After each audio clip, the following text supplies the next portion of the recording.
Estelle Matheson, known to her close friends as Stell, had just shot her husband Derek and her lover Austin Dickerson.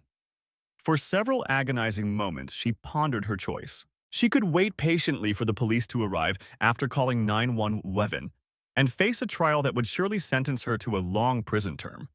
Or she could put the 9mm pistol to her lips and join the two bodies on the floor.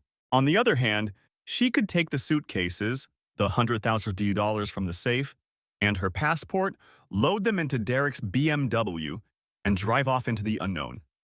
She could leave, or she could stay. If someone heard the shots, she had only a few minutes. If no one heard, she would have a couple of days. She tipped the glass back and drank the last drops of strong whiskey, then placed the empty glass on the table. She had to make a decision. Of course, there was another option. Trying to avoid the thick pool of blood on the floor as best she could, she searched Austin's pants pockets and found his car keys. She took out his wallet, grabbing his driver's license and the $250 in cash he kept on him. Standing up, she saw a 9mm pistol on the table. She remembered the feeling of power it gave her. In her hand, it seemed like the most real thing in the world. The expressions on Derek and Austin's faces made her feel superior, triumphant. Besides, if she left it behind, her fingerprints would make any trial a foregone conclusion. If she got caught, she could make up any story, right? Who would call her a liar? The gun practically whispered it to her. Stell grabbed the gun and shoved it deep into her huge bag.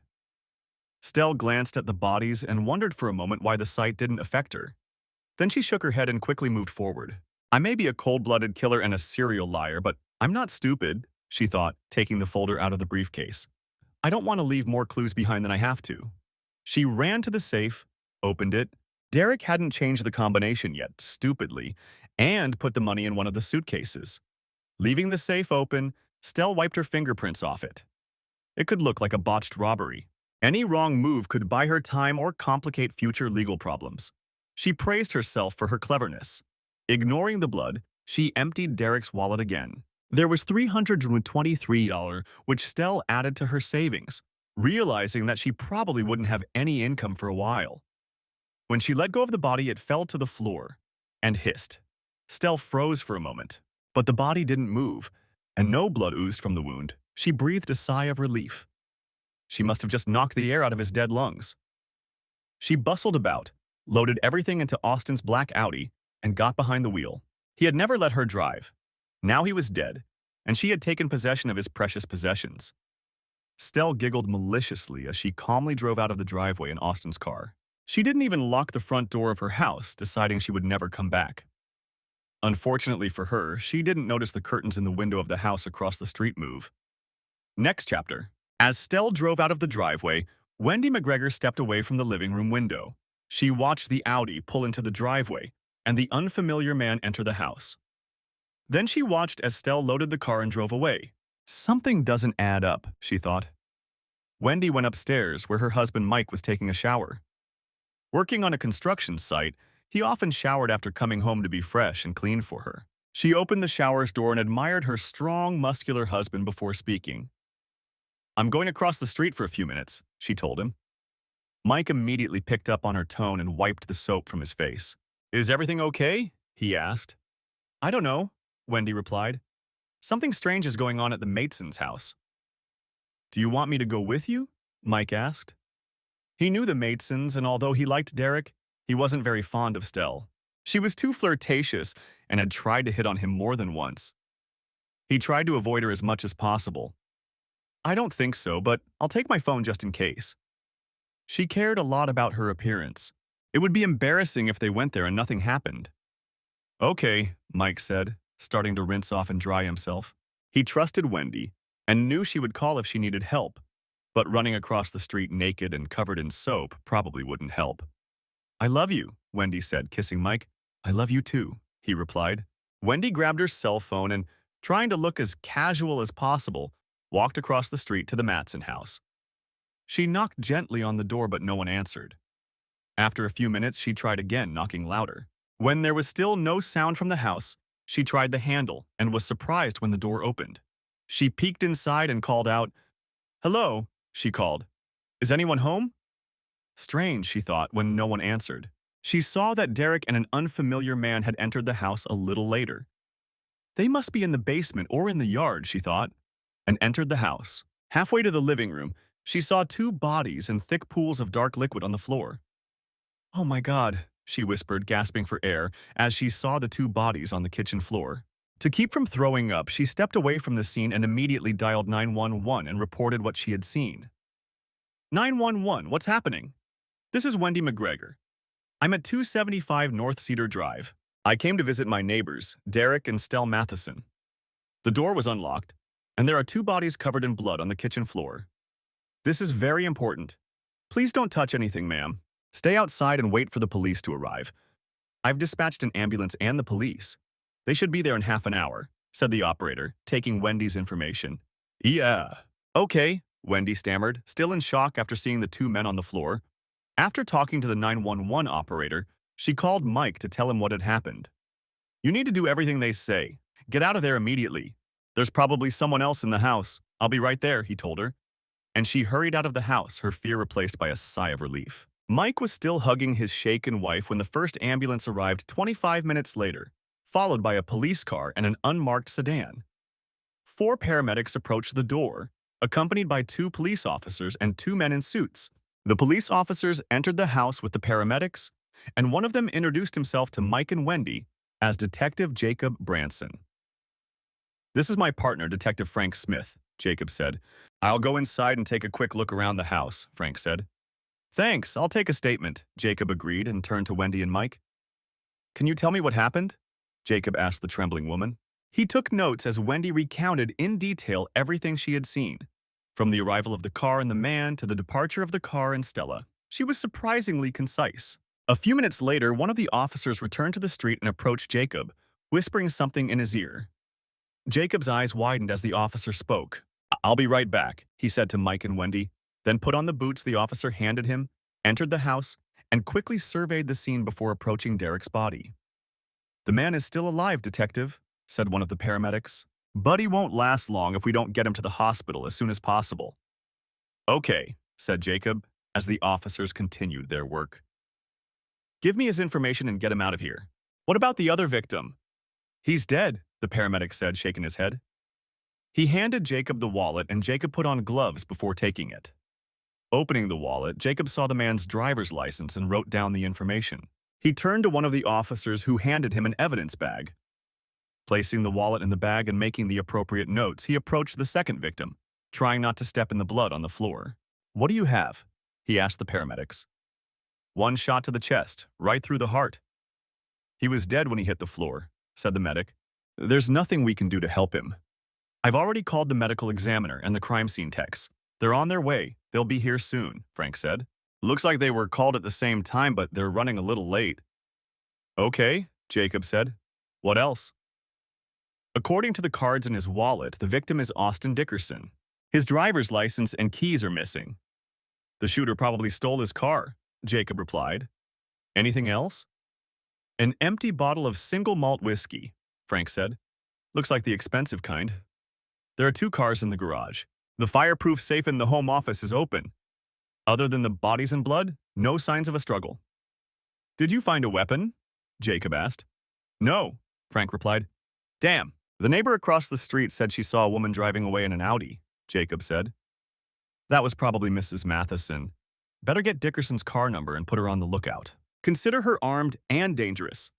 Got it, Frank said, and left the room to contact dispatch.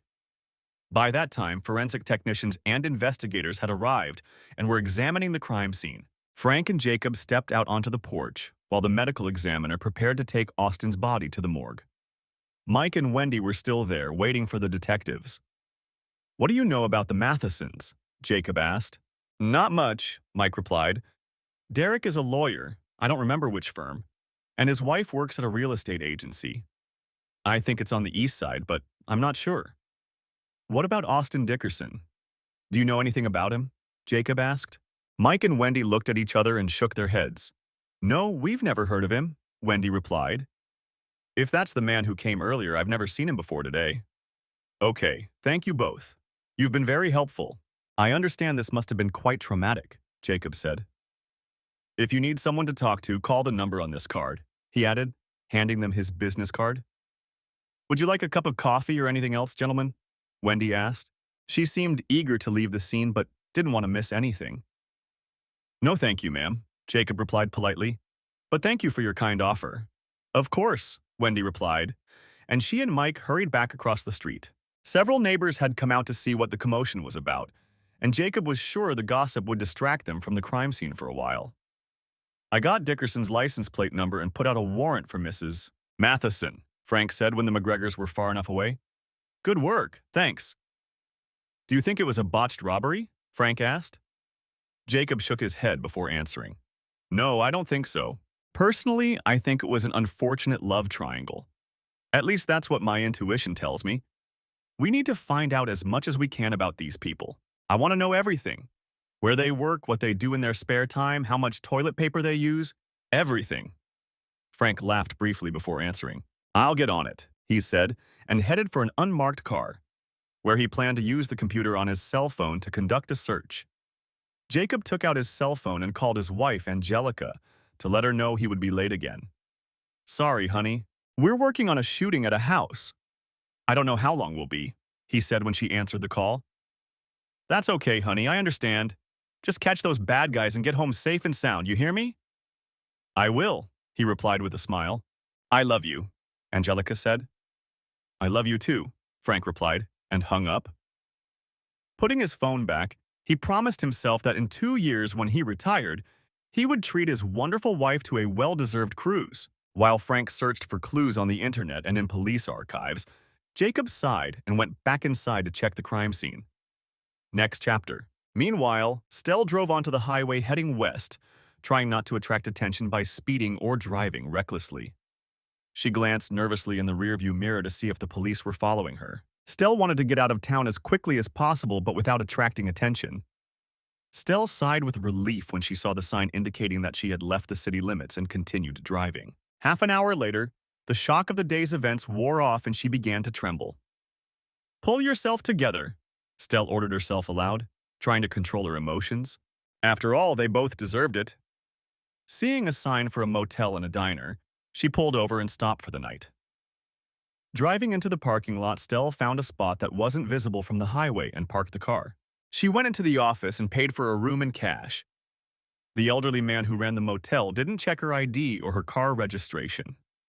Stepping out of the office, Stell breathed a sigh of relief. She carried her bags to her room and collapsed onto the bed. Once she had calmed down, she went to the diner and ate what they said was meatloaf covered in a brown sauce they called gravy. The meal was filling, but it tasted awful. Stell laughed, remembering an old movie, washed down her meal with a glass of cold tea, which didn't make her nauseous, paid in cash, and returned to her room. Turning on the TV for background noise, Stell undressed and took a hot shower, hoping to calm down and wash away the filth of the day. She was drying herself with a thin motel towel when she heard something on the TV that made her blood run cold. We are interrupting this program to bring you breaking news, the reporter said solemnly. Police have issued a warrant for the arrest of Estelle Matheson, who is suspected of a double murder that occurred today in Center City. According to authorities, Matheson allegedly shot and killed one man and seriously wounded her husband, who is currently undergoing surgery at Mercy General Hospital. Police are asking for the public's help in locating Mrs. Matheson. She was last seen driving a dark Audi sedan with license plate number QWE1731. Authorities believe she is armed and extremely dangerous. She is of average height with blonde hair and green eyes, he said, as a photo of Stell appeared on the screen. Police are asking that you do not approach this woman if you see her, but call the number shown on the screen. That's all for today. We will keep you updated, said the reporter, finishing the announcement and moving on to the results of the city's cutest cat contest. By this time, Stell had entered the room, wrapping a towel around her trembling body. When the announcement ended, she collapsed onto the bed and began to consider her options. She was shocked to learn that her husband was still alive. How was that possible? Stell was sure he was dead. They must be trying to trick her or something. She was sure of it. And why did they consider her extremely dangerous? I shot 2 idiots and now I'm branded for life, Stell muttered angrily. She lay down on the bed, thinking about her options. After a while, she heard her cell phone ring. Glancing at the screen, She saw that it was Crystal, her secretary. Is it true? Crystal asked anxiously when Stell answered the call. Did you really shoot your husband and another man? Was it your lover, Austin Dickerson? I can't talk about this right now, Crystal, Stell replied irritably. Listen, I'm leaving town for a while. Yeah, for about 30 years, Crystal hissed. How could you do this to us? You know I need this job. I have kids and bills to pay. I know, Crystal, Stell said, realizing with regret that this was affecting those she cared about. Damn those two men. Everything will be fine. Tell Janice that she's in charge while I'm gone, okay? As office manager, Janice Rollins had access to all the accounts and handled payroll. If anyone asks, I'm on vacation. We'll talk later. Where are you? Crystal asked urgently. I can't say, Stell replied defensively. You're in deep shit. You know that, right? Your picture is all over TV and probably on the internet, Crystal dismissed her. Yeah, probably, Stell admitted. Listen, I have to go. Take care of yourself. I'll see you as soon as I can. Bye, she said and ended the conversation without letting Crystal say a word. Stell was exhausted, but she knew she couldn't stay in that motel, so she got ready to leave. She put on her jeans and a casual blouse, gathered her things, and left the room. As she dropped her keys in the nightstand, she saw the motel manager talking on the phone. He paused, looked up, and saw that she had dropped the keys. Their eyes met, and Stell saw the stony, condemning expression on his face. She also noticed the small TV behind him, which was still showing the evening news. In that brief moment, she knew he was going to report her to the police. Stell turned away and hurried to the Audi. Throwing her luggage into the back seat, she got behind the wheel and placed her purse on the passenger seat so she could easily reach the 9mm pistol. She pulled out of the parking lot, splashing mud and plants onto the flower bed, and drove onto the highway, heading west. Next chapter. How is he, Doctor? Will he survive? Jacob asked the exhausted doctor who had just emerged from the operating room. The doctor sighed heavily. The bags under his red eyes were the result of a very difficult shift. He handed Jacob a plastic bag containing a deformed piece of lead. He's alive, Detective, the doctor said. The bullet went through Mr. Matheson's right lung. If it had been half an inch to the left, he wouldn't have survived. We've repaired the damage, but only time will tell. He's coming round now. The next 24 to 48 hours will be critical. Thank you, Doctor, Jacob said. The doctor left and Jacob stared at the blood-stained piece of lead in the bag. He knew from experience that it was a 9mm bullet, but it would still need to be sent for analysis. Mr. Matheson was damn lucky to be alive. A few minutes later, Frank appeared. Jacob knew he had something to report. What's going on? He asked. We got a call from a motel on Highway 30. Matheson checked in and left shortly after. She was seen heading west. We also got a message from Crystal Jackson. She works for Matheson as an administrator. He nodded. Go on? Jackson confirmed that Matheson and Dickerson were lovers. She spoke with Matheson tonight. Did she say where Matheson was headed? Jacob asked. No, but she gave us Matheson's cell phone number, Frank replied. Good. At least we can track her location. Anything else? We've already contacted the sheriff's department and the state police, Frank said, pulling a folded map from his inside jacket pocket. They've set up roadblocks here, here, and here, he added, pointing to 3 spots on the map. The sheriff's deputies have also set up checkpoints and roadblocks on all the exits on the west side of the highway. Good, Jacob said approvingly. We'll catch her, boss. If all goes well, we'll have her in custody tonight, Frank said. God grant that your words are heard, Jacob replied. Next chapter. Stell hadn't gotten very far when she noticed flashing police lights in the distance. Traffic on the highway began to slow down, becoming increasingly difficult to navigate. Maybe there's an accident, she thought and turned on the radio. Tuning into the local news station, Stell heard another report that sent a chill down her spine. State police have set up roadblocks and checkpoints on the west side of Highway 30 to apprehend a shooting suspect, the reporter said. As a result, traffic on Interstate 30 will be slow for several miles. Damn, Stell exclaimed, slamming her fist on the steering wheel. Damn, damn, damn. Frustrated and angry, she stared ahead through the blinding river of taillights. Less than half a mile ahead, she saw the exit for Highway 17. She knew the area well, having sold several houses there. Highway 17 ran north to south. She could drive a couple of miles north, Then turn west on Euclid Road and pass the checkpoints on the freeway. That'll show them, she thought, her head held high.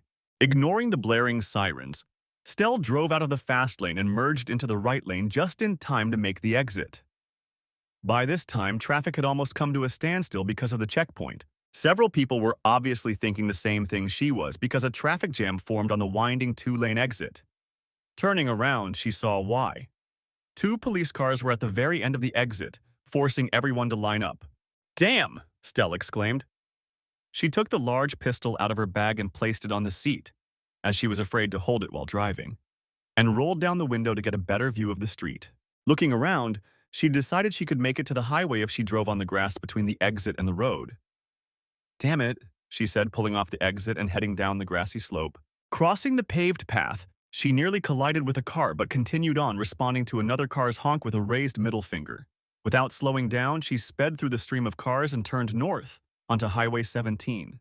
"Ha!" she exclaimed triumphantly. But her victory was short-lived. Sheriff's deputies began chasing her down the four-lane highway, flashing their lights and sirens. Fueled by adrenaline, Stell pressed down on the gas pedal and sped through the traffic, running two red lights. The intersection with Euclid Road loomed ahead, and she prepared to turn. The Audi's tires screeched as she turned left. The man who was crossing the street as she turned hit her hood furiously and shouted, "Watch where you're going, you crazy bitch!" "Screw you, asshole!" Stell shouted, firing wildly out the window, not caring who she might hit. In the rearview mirror, she saw the man fall and laughed. "Another asshole killed. Millions left," she smirked, pressing down on the gas pedal. The police cars continued to chase her, but one of them stopped to help the man Stell had shot. She heard more sirens and saw flashing lights all around her, but she kept driving, weaving through the traffic. Then she saw two police cars blocking the road ahead. Stell panicked and decided to ram the cars and take as many people with her as possible. But looking around, she decided she could get around them if she drove onto a wide sidewalk next to the street. Seeing a free spot, she quickly turned off the road and jumped onto the sidewalk, pressing the gas pedal even harder. Suddenly, a large pickup truck appeared in front of her, pulling out of a parking lot. Unable to swerve out of the way, Stell slammed on the brakes, but it was too late. She didn't even have time to turn the steering wheel to the left or right. There was nowhere to go. The Audi crashed into the pickup truck, and both cars ended up on the lawn. The airbags deployed, hitting Stell in the face but not knocking her unconscious. She managed to open the door and grab the gun that had fallen to the floor of the car. Her vision was blurred by the flashing lights surrounding her, and she raised her hand, hoping to block some of the light. "Gun!" someone shouted. "Drop your weapon!" Stunned, Stell didn't notice that she was covering her eyes with the hand holding the gun. She heard several loud explosions and felt a sharp, burning pain throughout her body, before falling to the ground. "Goodbye, cruel world. May you all die," Stell muttered as she lost consciousness. Next chapter. When she woke up, Stell found herself lying in a hospital bed with one hand handcuffed to the side rail. Her whole body ached, and she moaned as she adjusted herself on the bed. Standing over her was a middle-aged man in a dark suit. "Who are you?" "Are you dead?" Jacob asked coldly, raising an eyebrow. "No, not yet." "Not yet?" Stell moaned. "Your lawyer will tell you about that. As for your injuries, the police at the scene beat you with rock salt, beans, and rat poison. Technically, it's not fatal, but it still hurts like hell. Consider yourself lucky. They put you to sleep so they could bandage you up. I'm here to inform you that you're under arrest for murder, 2 counts of attempted murder, carjacking, and a whole host of other crimes, including about 100 traffic violations." "2 counts of attempted murder?" Stell asked, confused. After Jacob, read her rights. "Your husband, who is currently in intensive care. Yes, he's still alive, but if he doesn't survive, there will obviously be another murder charge. And Ryan Simpson. That's the man you shot on Highway 17 and Euclid Road. Fortunately, you didn't kill him, but you did seriously injure him. Anyway, I just wanted to let you know. There are 2 police officers waiting outside who will escort you to jail and book you when you're discharged from the hospital. I have to finish some paperwork and go home to my lovely wife." "All the best," Jacob added sarcastically, and left. Stell closed her eyes after Jacob left and thought about all the decisions she had made recently. All she wanted was a little fun. All in all, Stell thought, She had wasted more than 5 years on the cuckold Derek. She thought she had always been careful, but apparently not. And now she was facing a serious prison sentence. Stell thought that all of this could have been avoided if Derek had just talked to her. But instead, he had been fussing over those damn divorce papers. Yes, she thought, it was all Derek's fault. If he hadn't filed those papers, Austin would be alive, and she wouldn't be facing jail time. Damn him. A few hours later, the door opened and a doctor entered the room, accompanied by 2 police officers. The doctor looked at her chart, made a few notes, and put the chart back in its place. "We're working on getting you released, Mrs. Matheson," the doctor said. "A nurse will be here shortly with your discharge papers, and you can leave with these 2 officers. All the best." Both police officers grinned as the doctor left the room. Soon turned into an hour and a half. When the nurse and 2 policewomen entered the room, Stell urgently needed to use the restroom. One of the policewomen removed her handcuffs and watched Stell go to the restroom. "Why don't you take a picture?" Stell asked sarcastically. "That would take longer," the police officer replied. He didn't answer, but his look told Stell everything she needed to know, so she bit her tongue and said nothing more. When she was done, the officer escorted her back to the room. After Stell got dressed, the officers snapped the handcuffs back on her hands behind her back. "Is that necessary?" the nurse asked. "We need to transport her in a wheelchair. She'll be very uncomfortable." "Okay," one of the officers grinned. They took Stell to the police car waiting in the patient reception area, unceremoniously shoved her into the back seat, and drove her to jail. Next chapter. 3 days later, Stell, along with several other prisoners, appeared before a judge at a bail hearing.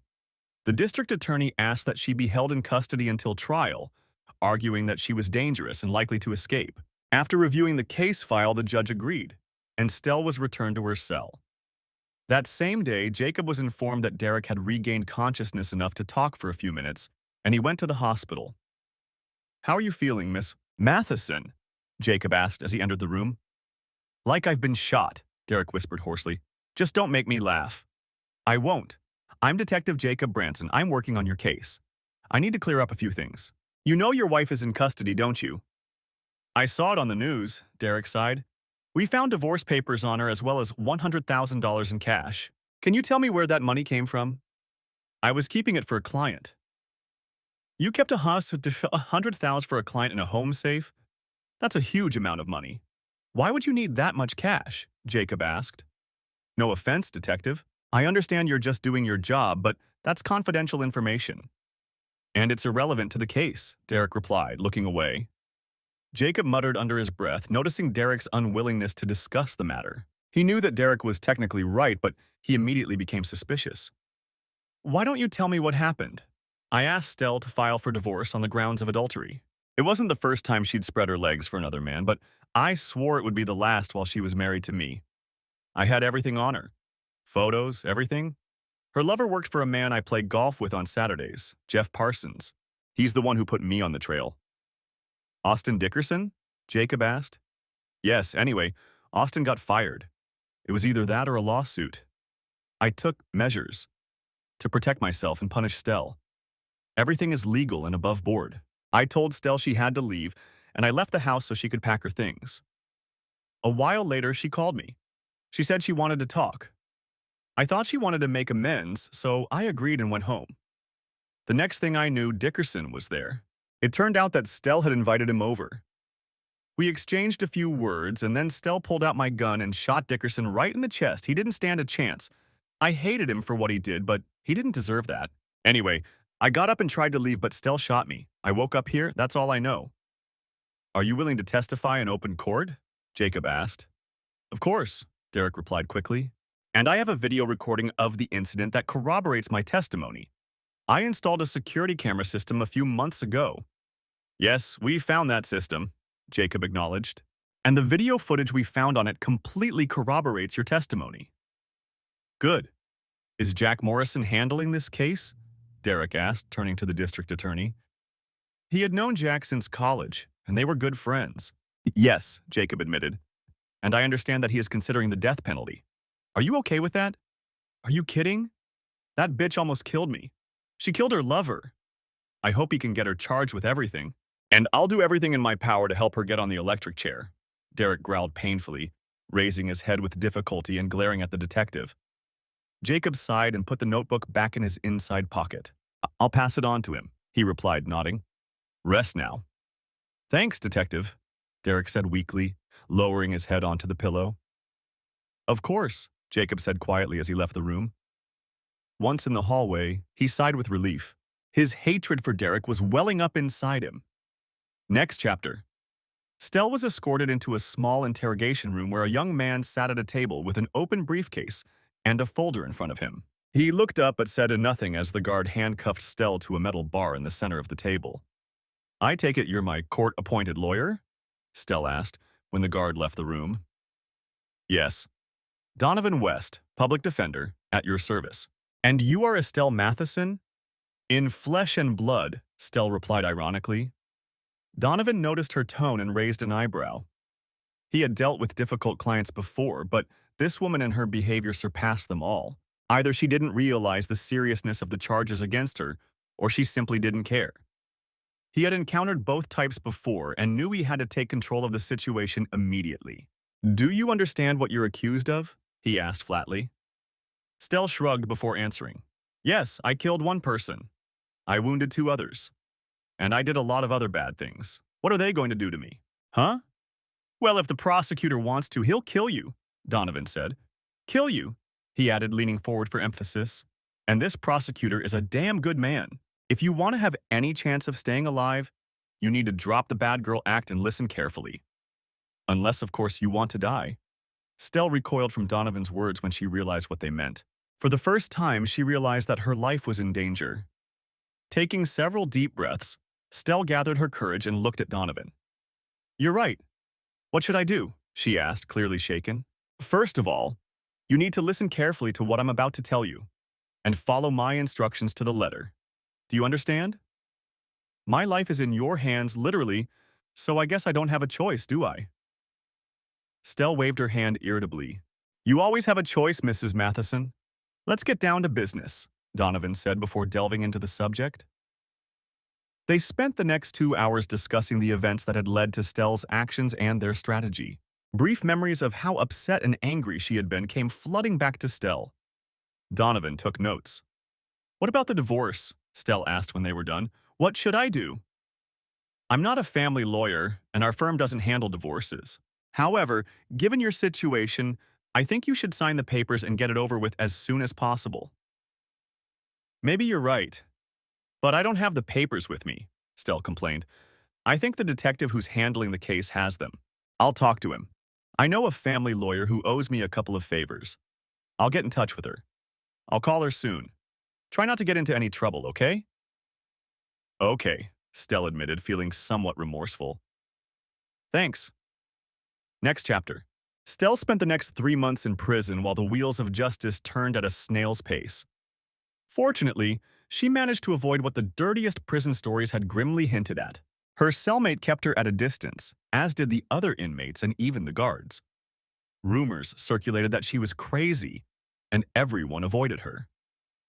Keeping his word, Donovan spoke with Janice Hawkins, his friend who practiced family law. Janice spent 15 minutes with Stell and obtained a copy of the documents Derek had filed in court. After reviewing the evidence in the criminal case against Stell, she advised the soon-to-be ex-Mrs. Matheson to sign the papers and file for divorce as soon as possible. Your husband has effectively restored justice. Given the evidence and facts he presented in your criminal case, no judge in this state will rule in your favor. You'd be better off accepting his terms. Sign the papers, and in 90 days, it will be final. By the way, when it's final, you'll need to change your last name back to your maiden name, Janice said. Can I keep my birthday? Stell asked sarcastically. I think that can be arranged, Janice replied just as sarcastically.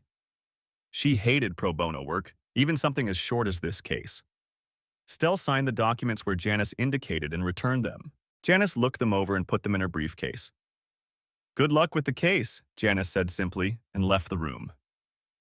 Yeah, Stell sighed, watching the lawyer leave. She had just signed everything. Her business, her marriage, even her name. Now she had to focus on staying alive.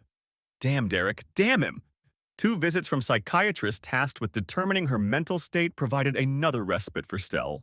This came after Stell's second court appearance, where she pleaded not guilty by reason of temporary insanity, shocking almost everyone. Donovan arranged one of them and warned her that the prosecution would also have her evaluated. Stell performed well in both interviews and hoped they would convince the jury. Meanwhile, Derek was discharged from the hospital and was in a rehabilitation center, working part-time at his law firm. Although he had survived the shooting, he was still weak and eventually returned to the hospital when an infection and severe pneumonia sidelined him for nearly a month. Nevertheless, he was ready when Stell's case went to trial. He watched the proceedings from the public gallery and was impressed with how Jack handled the case. Jury selection lasted all day as both legal teams maneuvered to select 12 people who they believed could consider the case without bias. That is, choose those who would be most sympathetic to their upcoming arguments. But the formalities and fiction had to be observed after all. The next day, Derek listened to the opening statements from both sides. Jack made it clear that he would present evidence that Stell had deliberately lured two men, her husband and her lover, into the house to kill them in cold blood.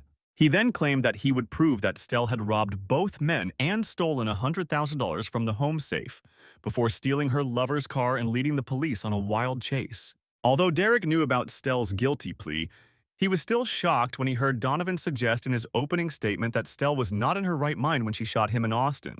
Glancing at Jack, Derek noticed a slight smile on his friend's face. After lunch, which followed the long opening statement, Jack spent 2 hours with Jacob, describing the crime scene, attaching a diagram of the house and photos taken at the scene. Derek shuddered when he saw the large color photographs of him and Austin lying on the floor in a pool of their own blood. He shuddered at the thought that he had nearly died on that floor. Derek was as good at reading juries as Jack was. Glancing around at the 12 men and women in the jury box, he noticed that most of them were watching and taking notes with relative impassivity, but some seemed disturbed by the sight of Stella, whose attention was focused on everything but Jacob, and the large monitor displaying diagrams and photographs. Donovan decided not to cross-examine Jacob, so Jack called the state police commander who had led the joint manhunt for Stella. Jack played the video footage from the patrol cars and helicopters that had participated in the chase and described what had happened during the incident. Derek was shocked when the commander explained what was shown in the video. His shock intensified when the commander told the jury how Stell shot a man through an open car window. He saw half the jury gasp when they saw the shooting on the video. When Jack finished questioning the commander, Donovan again decided not to cross-examine him. The judge took the commander aside and, seeing that time was running out, announced a recess. Both sides agreed, and the judge dismissed the jury, instructing them not to tell anyone what they had seen and heard. Derek waited until Stell was led out of the courtroom with her lawyer and approached Jack. "Good work. I think you earned some points," Derek said to his old friend. "Thanks, Derek," Jack replied. "By the way, how are you doing?" "Not worse than could be expected, I guess. Still can't play golf." "Let me know when you can." "You owe me, you know," Jack joked. "I hope you have the strength to testify. I plan to call you tomorrow. Unless, of course, you have any objections to testifying against your ex-wife." "No problem," Derek replied. "I'm looking forward to it. I saw that video for the first time. It shook me to the core." Before speaking again, Jack's expression changed slightly. "Just so you know, Derek, I'm going to give this case my all." "The death penalty?" Derek asked indifferently. "Yes, I know how you feel about it, but I thought you should know." "Well, I've been rethinking my position lately," Derek said regretfully, rubbing the right side of his chest. "Thanks for your honesty. Have you seen the surveillance footage from that day?" Jack asked. "No, I haven't," Derek replied. "Good, and don't watch it. It's very important for the case, and I need you to remember everything you can about that day. No embellishments." "Believe me, it's burned into my memory. I'll never forget that day." "You can be sure of that," Jack snorted. "Besides, Teresa Callahan, my assistant on this case, will be taking your statement. It's no secret that we're friends, and I don't want to give the defense any ammunition." "Smart move," Derek replied. "I'd better go. I have a lot to do before I can get home. Take care, Derek. See you in the morning." The two men shook hands and left the courtroom. Next chapter. The next day, Jack continued, first proving that Derek's 9mm semi-automatic pistol was the same weapon Stell used to shoot all three men who committed the crime alone. He then questioned a medical expert who described Austin's injuries. According to his testimony, A 9mm bullet with a hollow point, fired at close range, passed through Austin's sternum and tore his heart apart, killing him instantly. The next witness called was Ryan Simpson. Ryan slowly walked to the courtroom entrance, leaning on a walker he had to use after colliding with Stahl. After the bailiff administered the oath, he helped Ryan sit down in the witness chair. Mr. Simpson, Jack said, after briefly asking him about his rehabilitation. Can you tell the court what happened? Yes, Ryan replied. I was walking down Euclid Road when a car pulled out of the highway. It was very close to me, so close that I could have hit the hood. I said something to the driver, and the next thing I knew she was yelling at me. Then she shot me. I see. Is the person you saw in the car in the courtroom? Jack asked. Yes, that's her over there, Ryan said, pointing to Stell. Note that the witness is pointing at the defendant, Jack said, so that the jury and the court reporter could hear. Your witness, he said to Donovan, half expecting him not to ask any questions since he hadn't cross-examined her yet. Donovan exhaled loudly and stood up abruptly from his chair. He walked over to Ryan and stared at him for a few seconds before speaking. You claim that my client nearly ran you over at an intersection, verbally abused you, and then shot you. Is that correct? Yes, it's true, Ryan replied. As I understand from the report, it was quite dark, and the person who hit you was driving at high speed. Are you absolutely certain that it was my client who shot you? Donovan asked. Absolutely, Ryan hissed. She was right there, closer to me than you are now. And I'll never forget the crazy look in her eyes.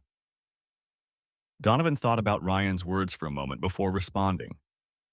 Crazy, he said, looking at the jury, who were staring at him in confusion. Thank you, Mr. Simpson, that's all. Ryan was led out of the courtroom and Jack called Derek to the witness stand. Derek walked to the witness box, took the oath, and sat down. He looked at Stella, who had turned away from him. Teresa gathered her notes and approached Derek.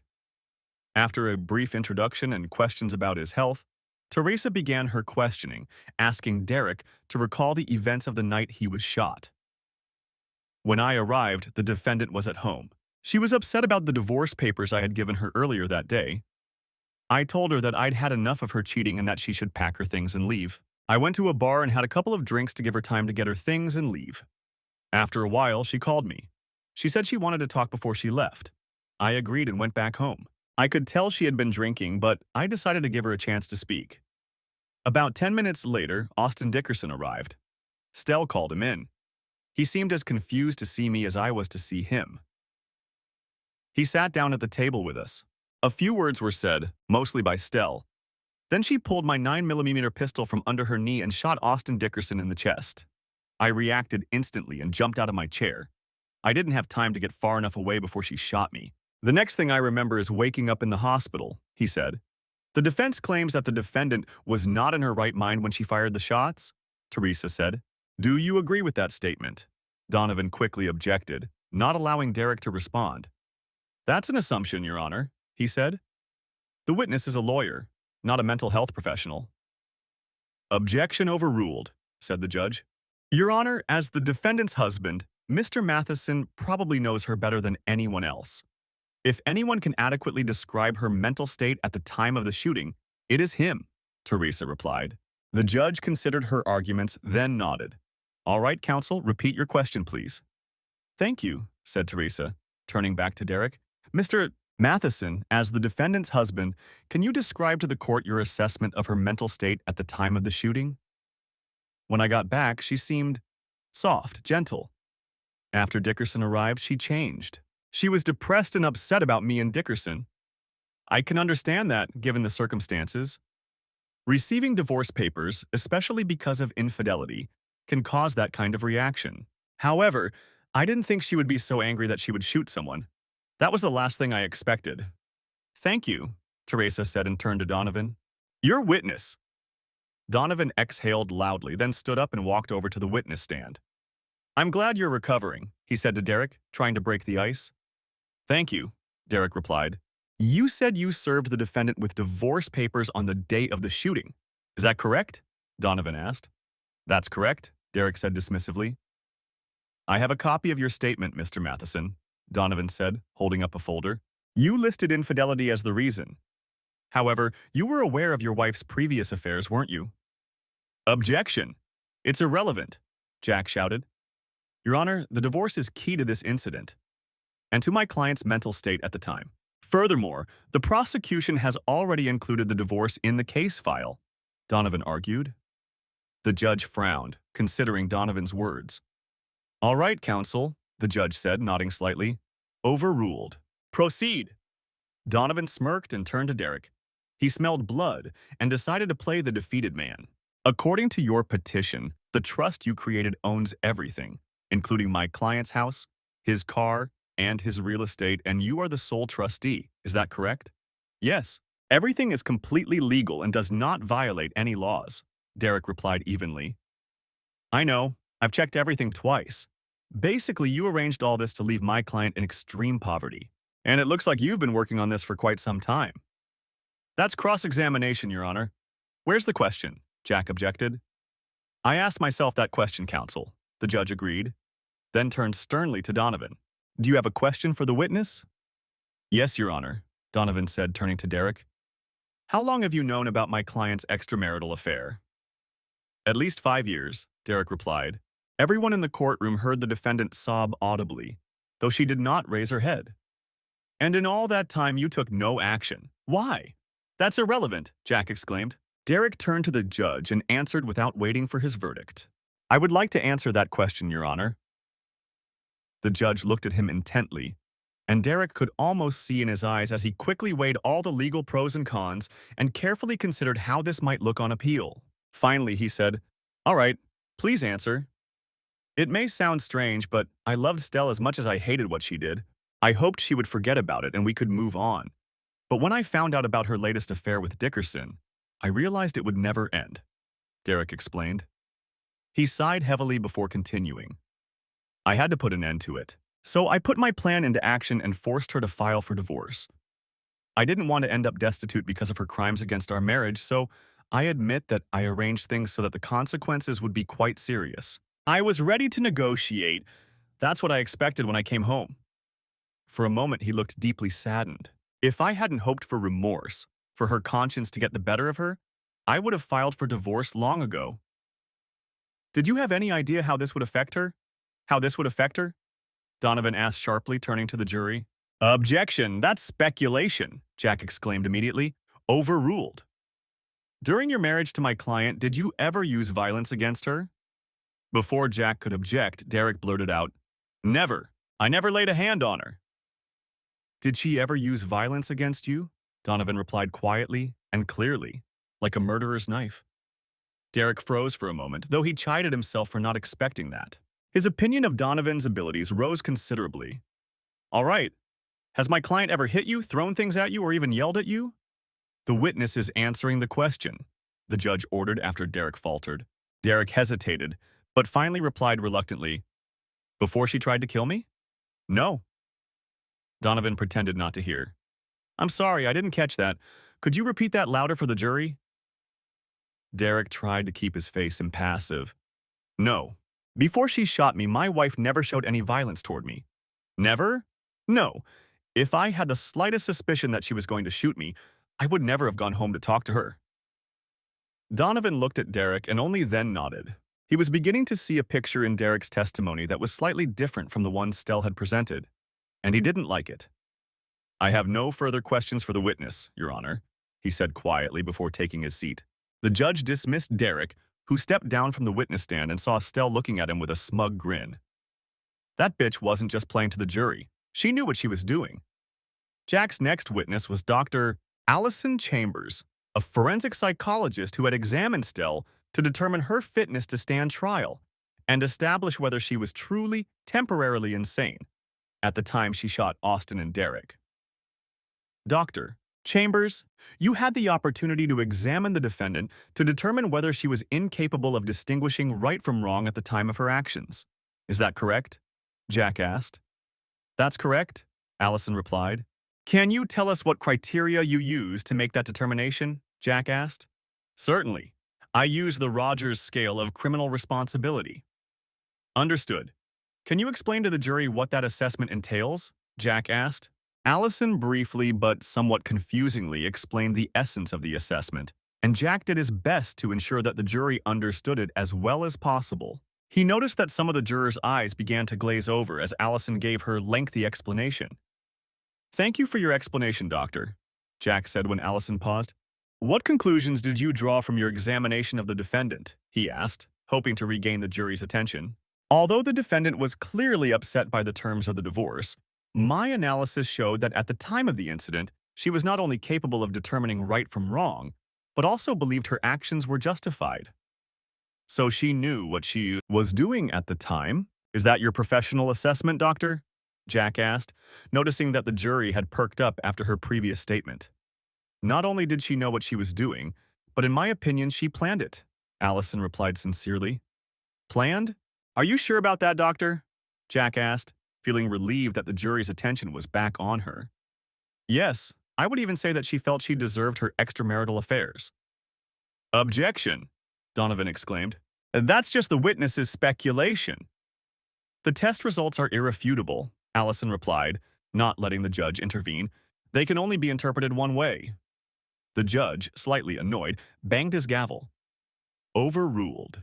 This is an expert witness assessing the mental state of the defendant. You can challenge his testimony during cross-examination. Thank you, Your Honor. Jack looked back at the doctor, who sat in the witness chair cold as ice. So, Doctor, if the defendant took the murder weapon from a safe and legal place of storage, hid it, and retrieved it at some point during the argument, would that, in your opinion, be premeditated?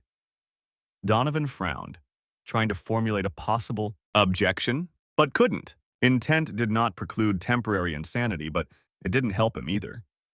Yes, based on several examples, if the defendant had no intent to kill and simply wanted to scare or threaten someone, the bullets would have been removed.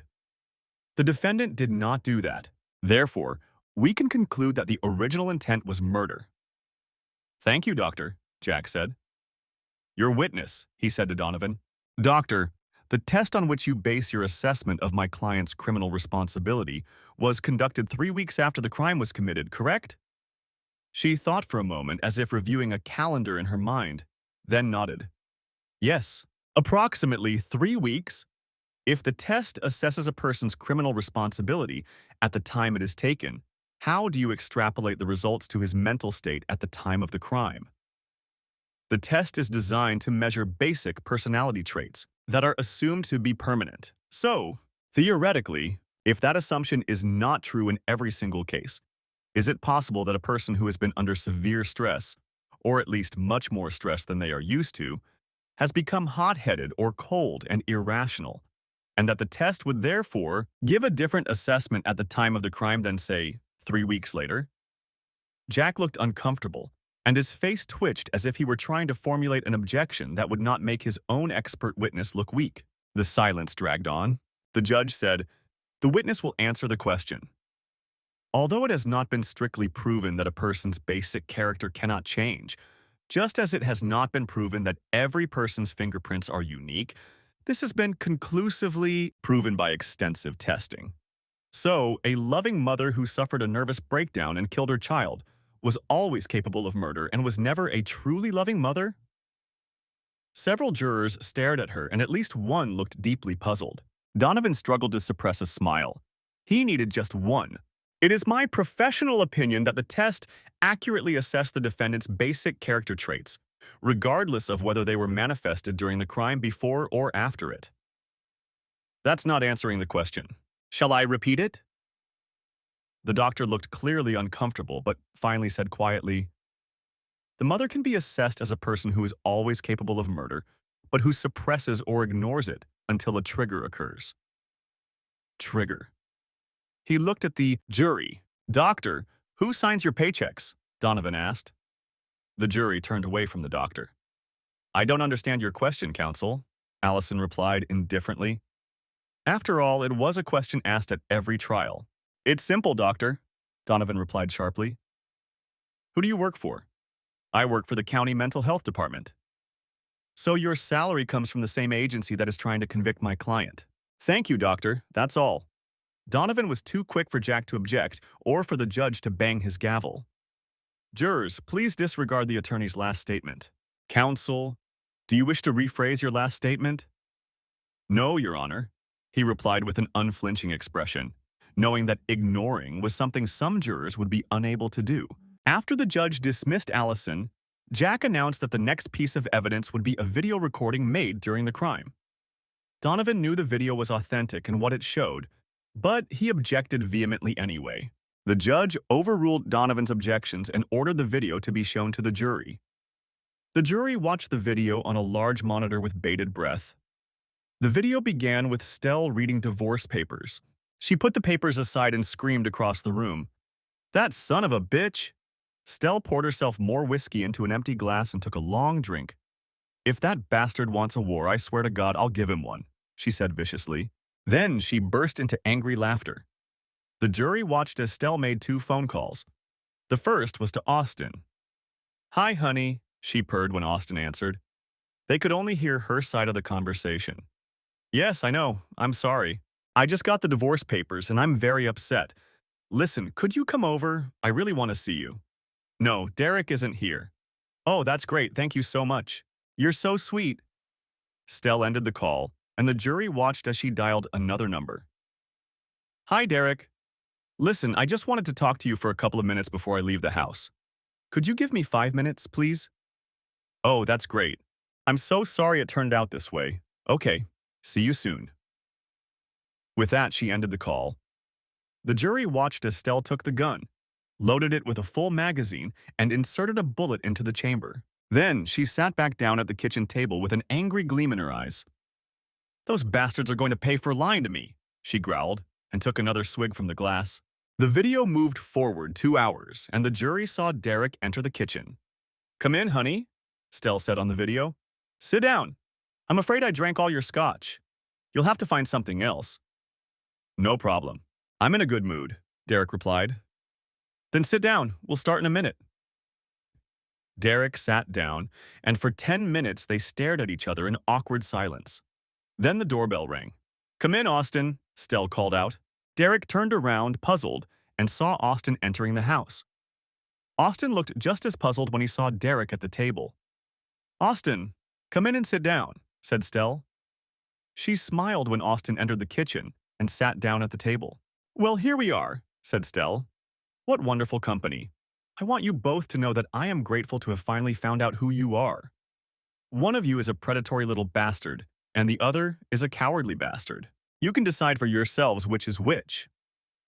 As for me, I don't seem to have any prospects. My business is no longer my business. My lover is no longer my lover. My husband has announced that he is no longer my husband. Now I am alone, penniless, and have no feelings for either of you. Derek, I can't believe you spent so much time and energy setting this up. Why didn't you just talk to me when you found out about Jackson? We could have worked things out.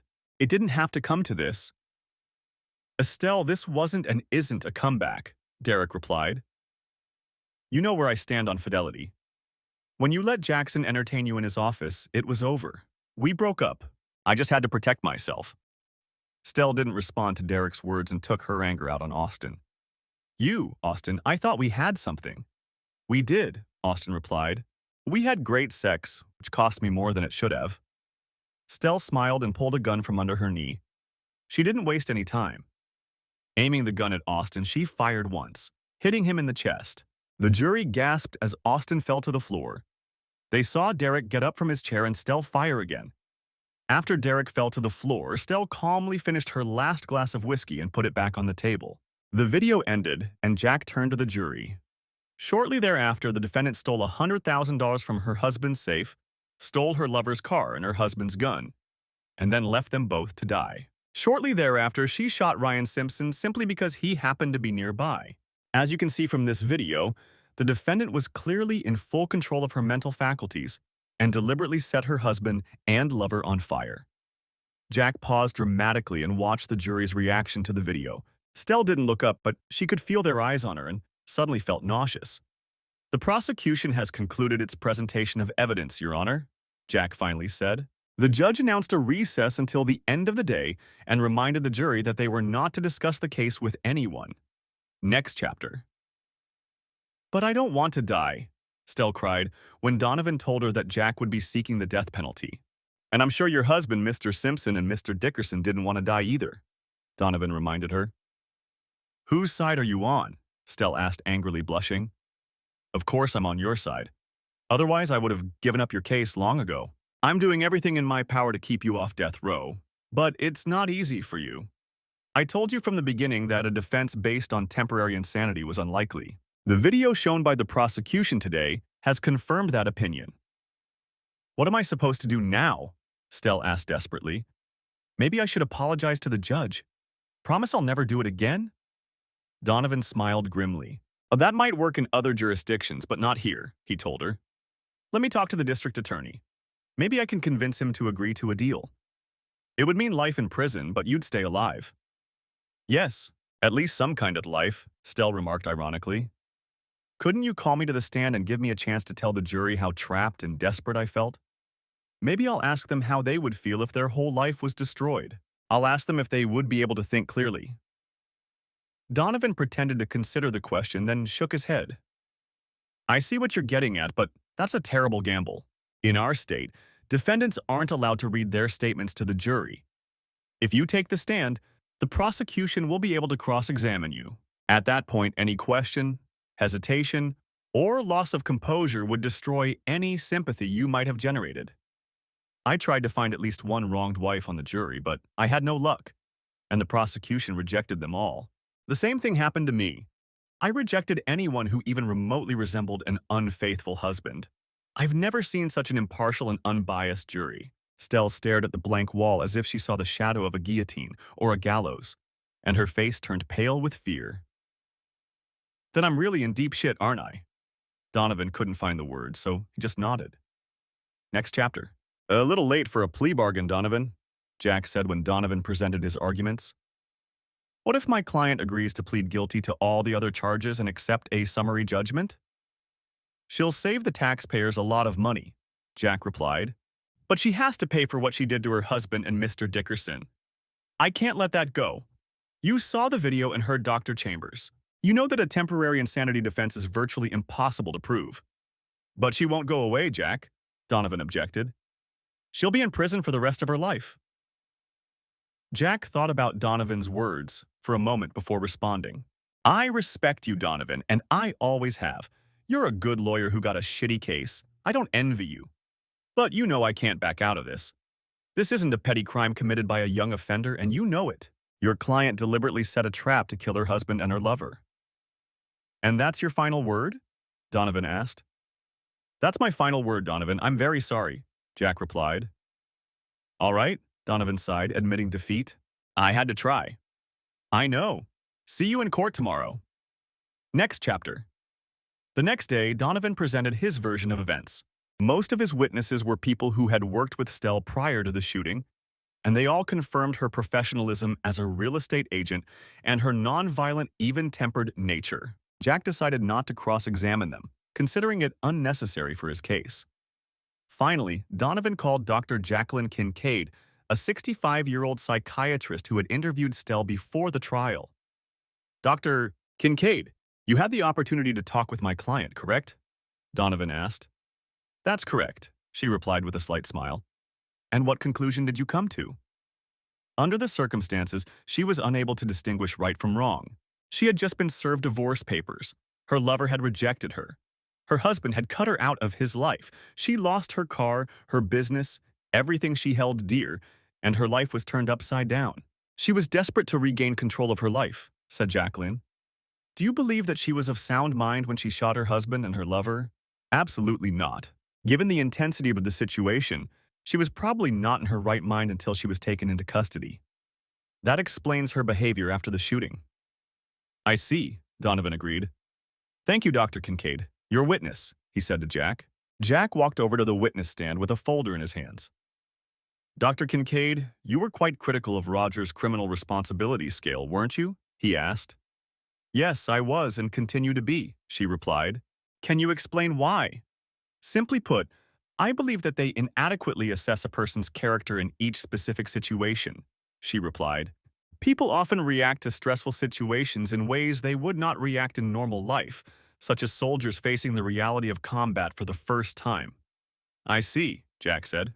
You've become quite a prolific writer over the past 20 years, haven't you? Yes, Jacqueline replied proudly. And isn't it true that some of your work has been controversial? Some people think so, Jacqueline agreed, almost proudly. For example, this essay you wrote in 2004, Jack said. Let me read a short excerpt to refresh your memory, if you don't mind. Please, she said with a smile. I'll read the whole thing so I don't mix up the quotes. For women, written WOMYN, to be truly free from the oppressive male principle, they must be free to eliminate that male principle by any means necessary. Do you remember writing that? Yes, I remember, Jacqueline replied, somewhat nervously. The jury looked at her closely because of the sudden change in her behavior. In fact, in a number of your essays in the early 2000s, you praised misandry. Hatred of men, didn't you? Jack asked. That was a particularly dark period in my life, Jacqueline said quietly, looking at no one. I can imagine that. According to my research, you were going through a difficult divorce from an abusive husband at the time. Wasn't that right? Yes, I was, Jacqueline replied loudly. I hope the situation has been resolved, Jack replied. Yes, it has. I met my current partner, and we've been happy together ever since. I'm glad to hear that. Have you renounced some of the controversial positions you held in the past? No, at least not publicly, she added reluctantly. And the statement I just read, do you still stand by it? There was a meaningful pause during which she appeared to be struggling with herself. Before the judge could prompt her to answer, she finally blurted out, I need to study it in its full context first. Understood, Jack said. He glanced at the jury and saw their reactions, mostly skeptical. Smiling to himself, he turned back to Jacqueline. Thank you, doctor. That's all for today. After the judge dismissed Jacqueline, who hurried back to her seat, Donovan stood up and continued presenting his version of events. It's still quite early, said the judge. Is there time for closing arguments after lunch? I think so, Your Honor, Jack replied. Donovan agreed and the court adjourned for lunch. When the court reconvened, Jack began his closing argument by reminding the jury of the events of that fateful evening. He emphasized that Stell had deliberately lured Austin and her husband into a trap in order to kill them both in cold blood. He then reminded them of the other charges to which she had already pleaded guilty. By the time he finished, the jury was ready to burn her at the stake. Donovan's closing argument was much shorter. He did not dispute any of the evidence of her actions, but emphasized that Stell's reaction was caused by Derek's divorce proceedings and repeated that she was not in her right mind at the time, citing Jacqueline's testimony. He ended with a plea for mercy for his client, who had lost everything in a single day. The judge gave the jury instructions and sent them to a room where they would discuss and decide Stell's fate. It took them nearly 2 days to sort through the evidence and testimony. They had to not only determine her guilt but also rule on Jack's motion, recognizing the special circumstances that opened the way for a possible death sentence. 12 men and women with grim faces emerged from the deliberation room and took their seats in the jury box. The foreman handed the paper to the bailiff, who passed it to the judge. The judge opened the paper, read it, and frowned. Slowly closing the paper, he returned it. Have the jury reached a verdict? He asked. Yes, announced the foreman. Defendant, please rise, the judge requested. Stell and Donovan stood up, and the judge turned to the jury again. And what is your verdict? We find the defendant, Estelle Matheson, guilty on all counts, Your Honor. And what is your decision on the motion for special circumstances? The judge asked. We find that special circumstances exist, Your Honor, the foreperson replied. And was this verdict and finding unanimous? Yes, Your Honor. Stell trembled and slowly shook her head as reality sank in. Donovan asked for a vote to confirm the verdict. The decision was unanimous, and the judge approved it. One by one, the jurors stood up and announced their verdict. Stunned, Donovan sank into her seat. Thank you for your service, ladies and gentlemen. Estelle Matheson, you are found guilty on all counts.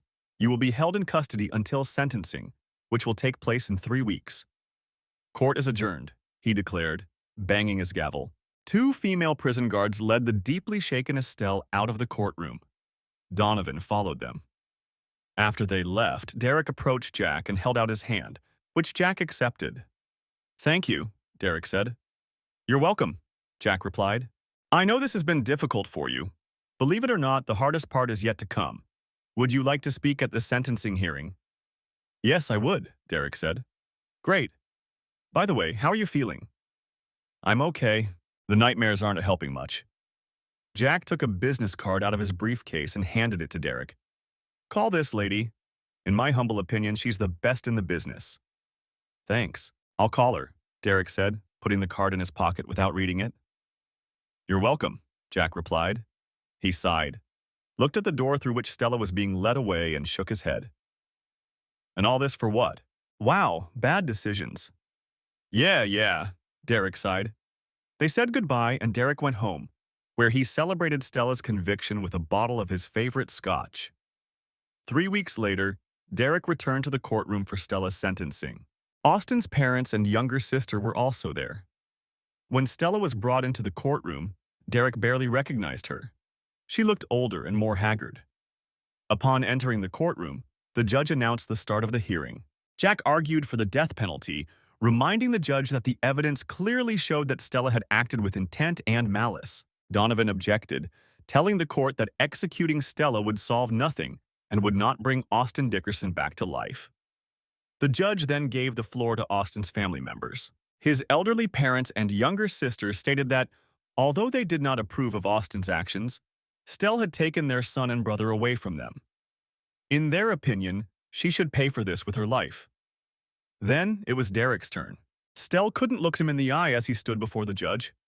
Your Honor, I admit that I am a flawed person, and my reaction to my ex-wife's betrayal may seem excessive to some, but I loved her so much that I turned a blind eye to her past behavior. And if anyone is wondering, I never cheated on her, never raised a hand to her, and never treated her badly. However, she killed her lover in front of me, tried to kill me, and almost succeeded. I still have trouble breathing, have had pneumonia twice, and suffer from nightmares almost every night. I tried to move on, but I couldn't. Because of what she did, I now have serious trust issues in addition to my physical ailments. As long as she is alive, she could escape, be released on parole, granted amnesty, have her sentence reduced, or be released on orders due to prison overcrowding. God only knows what else. Therefore, I will be forced to be on guard every minute for the rest of my life. Her crime will haunt me for as long as I live. Until now, I have never been a strong supporter of the death penalty, Your Honor. Personally, I do not believe that life imprisonment is sufficient punishment, and I respectfully ask you to sentence her to death. Thank you for listening to all of us. Thank you all for your sincere statements, said the judge. I know this has not been easy for any of you. I will review your statements and the district attorney's reports before rendering my decision. The court will now recess for 30 minutes. He banged his gavel and left the bench, heading for his chambers. Gathering his thoughts, Derek stepped out into the hallway and looked out the window overlooking the parking lot. Did you call that lawyer I told you about? Jack asked, standing next to his old friend. No, I didn't have time, and I was trying to work up the courage to call, Derek admitted. Jack sighed heavily, considering Derek's response. You have to call Derek. If you don't, it'll eat away at you for the rest of your life. Yeah, you're probably right, Derek said. Of course I'm right, Jack joked. That's what I get paid for. We'd better get back in. The judge doesn't like to be kept waiting. They returned to the courtroom a few minutes before the judge returned and announced the start of the hearing. He placed the documents on the table in front of him and turned to Stella. Do you have anything to say before I pronounce sentence? The judge asked Stella. Stella looked nervously at Donovan, then nodded quickly. Yes, Your Honor. Please, she said in a hushed voice. All right, go ahead. Stella stood up and cleared her throat before speaking. First of all, I would like to apologize to everyone. I know I have hurt many people, and I am truly sorry for that. I have had a lot of time to think about everything and realize that I was selfish. I know I deserve to go to prison for what I did, but I asked the court for mercy. I promise to reform, Your Honor. The judge nodded sadly when she fell silent. Is that all? Yes, Your Honor, Stella replied. I believe you are sincere in your remorse. However, that does not mitigate the sentence I am about to impose. I know you have already admitted your guilt and been convicted on the remaining counts. In light of this sentence, I have been informed that the state will not pursue further action against you. By order of the court, you will be taken immediately to a women's correctional facility, where you will be executed at a time and in a manner determined by the state. May God have mercy on you. Court is adjourned, said the judge, emphasizing his sentence with a blow of his gavel. Stell was devastated and burst into tears while Donovan tried to comfort her. Stell ignored him and turned to Derek with hatred. You took everything from me. My home, my business, my marriage, even my life. You have my blood on your hands. And all because of a few rotten bastards. Are you happy now, you cowardly bastard? She screamed, tears streaming down her face. In shock, everyone in the courtroom turned to Derek, who was clearly confused by this outburst. No, Stell, I'm not happy at all, he replied calmly and quietly. Two large sheriff's deputies grabbed Stell and dragged her out of the courtroom, and Donovan followed them. Derek saw the reporters at the back of the courtroom furiously writing in their notebooks and realized that they would soon be asking him for a statement. Jack stood next to his friend and gently took his hand. Come with me. Let's get away from these vultures, he said. Thanks, Derek replied. They left the courtroom, avoiding the reporters who were looking for quotes for the evening news. Well, that's that. Except for the appeal, of course, Jack said as they left the building. Yes, Derek sighed. Do me a favor, call that lawyer. Today, Jack said firmly to Derek. Okay, Derek promised. Next chapter. Back home, Derek changed into a suit and poured himself a glass of whiskey. Sitting at the kitchen table, he glanced at the chair where Austin had been sitting when Stell shot him. Although the blood had been cleaned up, he could still see it on the floor in his mind's eye and remember the burning pain he felt when the bullet hit him. Suddenly, he began to shake uncontrollably. The shaking started in the middle of his chest and intensified until it engulfed every muscle in his body. He fell to the floor and lay there until the shaking subsided. When he came to his senses, he remembered that Jack had advised him to call that counselor. As soon as he could, he returned to the kitchen chair and took out the card Jack had given him. There was only one word written on it. Ramunesia. Strange, Derek said, looking for the number. Not finding it, he turned the card over and saw that the back was blank. When he looked at the front again, he suddenly saw a phone number. What the hell? Derek asked. His phone had fallen out of his pocket and was lying on the floor. He picked it up and dialed the number on the card. Advisor Ramnusha, this is addressed to you, a female voice answered. Derek began. Hello, Derek Matheson, the woman said. I've been waiting for your call. What? Derek asked, shocked. How? You called to make an appointment. I have an opening in 45 minutes. The time is yours. Don't be late. I value punctuality. But where are you? Derek asked, stammering, puzzled. My address is on my business card and in your GPS. In 45 minutes, Derek. Be here. Sure, Derek stammered. The call ended, and Derek stared at the business card. How did this number and address suddenly appear? And how did this woman know who was calling? Derek shook his head, put his phone in his pocket, grabbed his coat and keys, and left the house. The dull ache in his chest made it all seem even more unreal than the shooting. When Derek arrived at the address listed on his GPS, he noticed a large Victorian house that seemed strangely out of place in the neighborhood. He got out of the car and walked up the steps to the porch. The door opened before he could ring the bell, and Derek found himself face to face with a young woman who reminded him of a college cheerleader.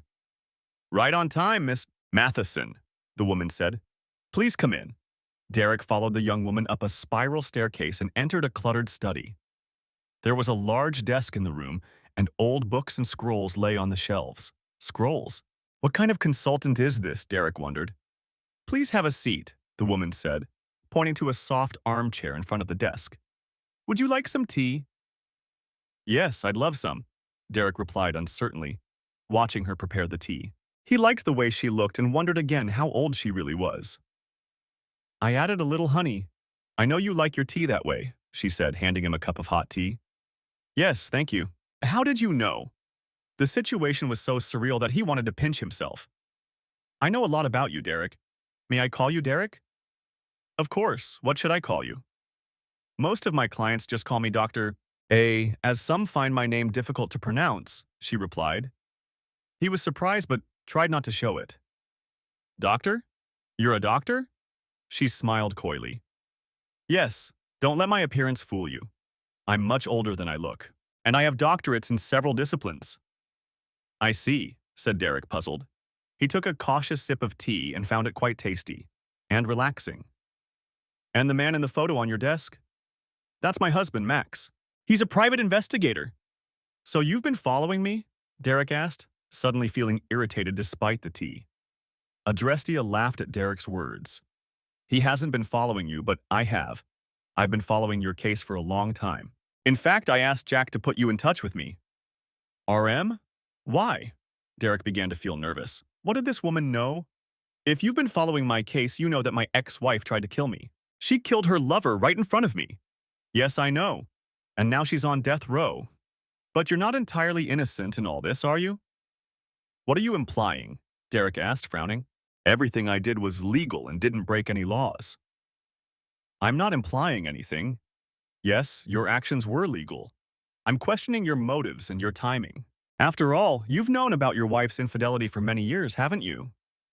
Yes, I've known about it for a long time, Derek replied cautiously.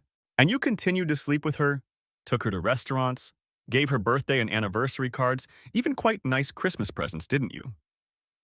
He tried to phrase his answer in a positive light, but couldn't, as a growing sense of unease gripped his soul. It didn't take anything away from me, and I honestly, hoped she would just forget about it. It was just a fling. Until Austin came along, and with him, everything was different. I planned to make her pay for her past betrayals, but this made me do it. So you waited until she was handed the papers that would take everything away from her, including her business. I know you told Detective Branson that you wanted to punish her. But that's not the whole truth, is it? Adrestia asked sharply. I don't know what you're talking about, Derek stammered. She looked at him in a way that made him look even older and harsher. Of course you know, Derek. You knew how profitable your wife's business was. You helped her set it up, remember? And you wanted it for yourself. That's why you tolerated her infidelity until you felt it was time to act. Isn't that right? Derek felt something stir in his chest. It was as if he had no choice but to tell this woman the whole truth. How did she know all this? Come on, Derek. Justice may be blind, but it's not stupid, Adrestia said with a slight smile and beautiful eyes that suddenly became hard and shiny. The money in your safe didn't belong to a client, did it? You put it there as bait, didn't you? You were hoping to use it as a leverage, perhaps to bribe Stell. Is that right? Yes, Derek admitted. Suddenly his chest felt normal, and he breathed a sigh of relief. See? The truth really does set you free. You just didn't expect Stell to take your gun and shoot you. You also didn't expect her to take the money. No, I didn't. I didn't think she was capable of that, Derek said. And what are you going to do now? You mean, should I go to the police? I'm sure a defense attorney would have a field day here. But no. First of all, you didn't do anything illegal. Immoral, perhaps, but not illegal. I also doubt that my methods would satisfy their rules of evidence. And I agree that Stell should pay for Austin's murder. So what do you want me to do? Derek asked. Terminate the contract. Give up everything you've earned on the property. Then sell it. Maybe you can sell it to the employees at a discount. I'm sure they'll be grateful. Then donate all the money to her appeal. What, you want me to help get her out of prison? I can't do that. I didn't say that, did I, Derek?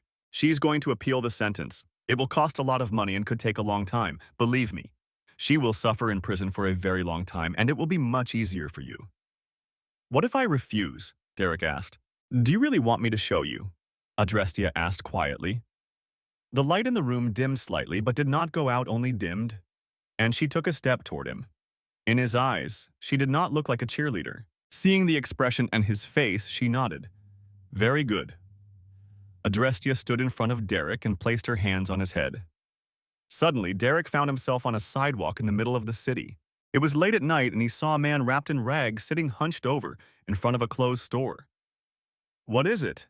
Derek asked, seeing Adrestia standing next to him. Your future. Or one of the possible versions of your future. Do you see that man? Yes, Derek replied. Who is he? Look closer, Adrestia said. Don't be afraid. He can't see you. Derek approached the man and stepped back when he raised his head. His face was covered with cracks and dirt and his beard was sparse, but Derek immediately recognized the man. It was himself. As Derek stared at him, the man took a half-smoked cigarette out of his pocket, brought it to his mouth, and lit it. After taking a couple of puffs, he began to cough. Dropping the cigarette on the sidewalk, the man rolled onto his side and coughed violently. Then he began to shake uncontrollably, dark green mucus oozing from his mouth and nose. After a few minutes, the man stopped coughing and shaking. Derek moved closer and heard the man gasping for air, then nothing. His eyes clouded over and Derek realized that the man had just died. "What happened? Why are you showing me this?" Derek exclaimed, completely terrified. His confusion only intensified when she turned to him with empty eyes, similar to those of the man known as the Judge Executioner. He was once an influential lawyer, but he was consumed by greed and avarice. He owned a lucrative real estate company, but lost it when it was sued for illegal activities. He lost everything: his company, his law license, his house, his car, everything. The man lying in front of you lived on the streets for 10 years and died in poverty. Her voice wasn't threatening. It was empty, like a freshly dug grave. "Just like your soon-to-be ex-wife." "And now?" he asked. "And now he's dead." Derek, suddenly feeling more anger than fear, glared at Adrestia. "Who are you? Really?" he asked. Suddenly, Derek found himself in Adrestia's office, looking into her face. "Do you really want to know, Derek?" Adrestia asked softly, her eyes burning. "Yes," Derek replied. "I need to know." "As you wish," Adrestia said and placed her hands on his head again. Derek gasped loudly as he looked at the scene that unfolded before him. He saw Adrestia dressed in a toga, with scales in one hand and a double-edged sword in the other. Snakes writhed beneath her sandals, trying to bite each other. Around her, crowds of people lay on the ground in various states, begging for mercy and forgiveness, but she seemed deaf to their pleas. Strange winged creatures flew in the sky above her head, and lightning danced on the top of a high mountain in the distance. Adrestia lowered her hands, leaving Derek stunned and trembling in his chair. He stared at her with eyes wide open in fear. "Now do you understand, Derek?" she asked. "Yes.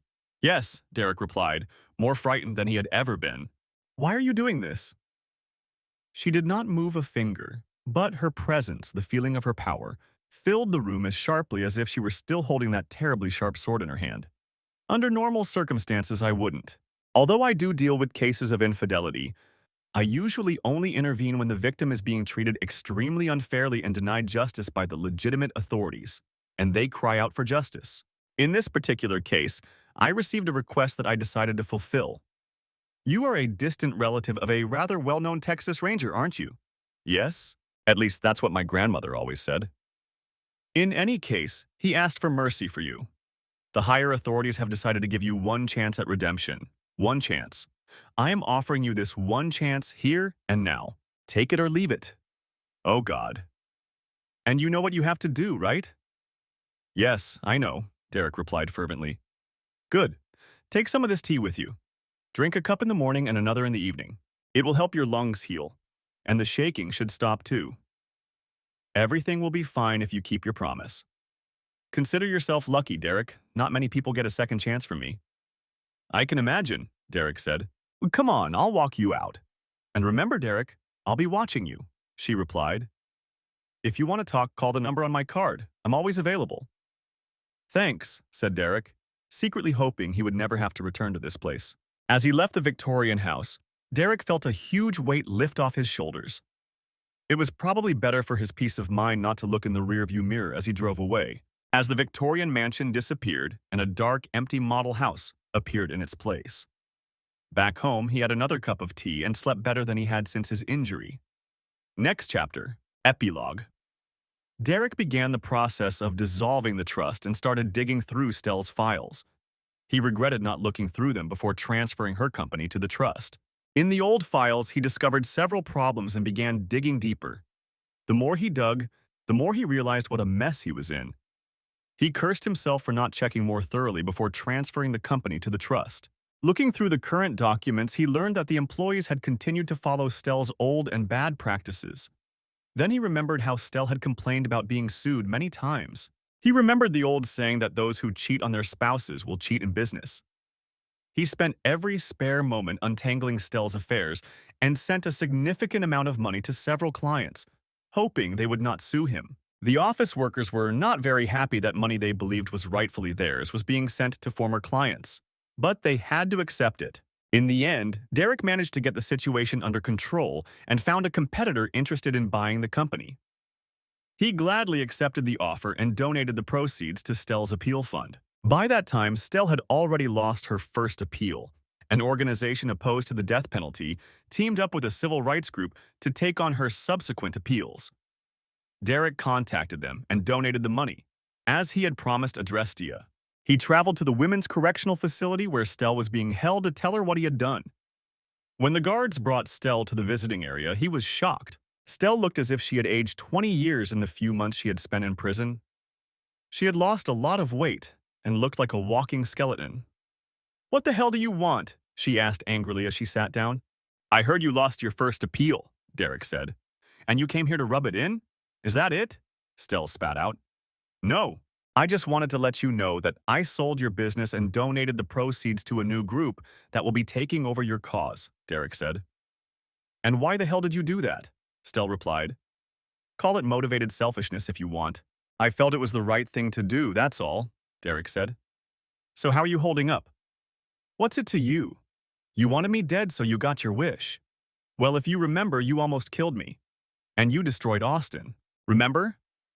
Stell lowered her eyes and nodded. She sighed heavily and looked up again. "Yes, I remember. So is this some kind of ploy to get back in my good graces or what?" "No, Stell, it's not like that. I just came in to tell you." "Well, at least thank you for that." "You're welcome. You look terrible. Are you okay?" Derek asked. This seemed to snap her out of her reverie and her face darkened.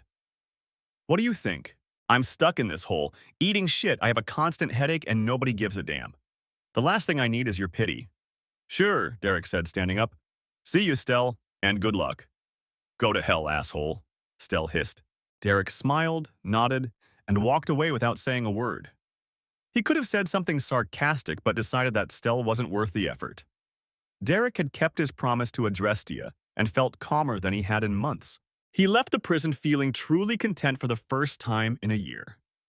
3 years later, Derek sat on the balcony of his relatively new luxury condominium, which he had bought after selling the house where he had once lived with Stell. He brewed a large mug of Adrestia tea and was surprised to find that the box she had left him always contained 2 tea bags. He opened the Sunday paper and, sipping his tea, came across an interesting article. The legal team working on Stell's appeal had finally won. Her death sentence had been commuted to life imprisonment without the possibility of parole. However, when the guards came to take Stell to the general population, she was found dead on her bunk. According to the report, she had died in her sleep. An autopsy performed by the prison doctor revealed that she had died of a brain aneurysm. Apparently, she wasn't joking about her headaches. Derek closed the newspaper and looked out at the lake, remembering the good times they had spent together. She had made many bad decisions in her life, in her marriage, and in business, and she had paid dearly for them. "Justice may be blind, but it's not stupid," he heard Adrestia whisper in his mind. "And it always wins."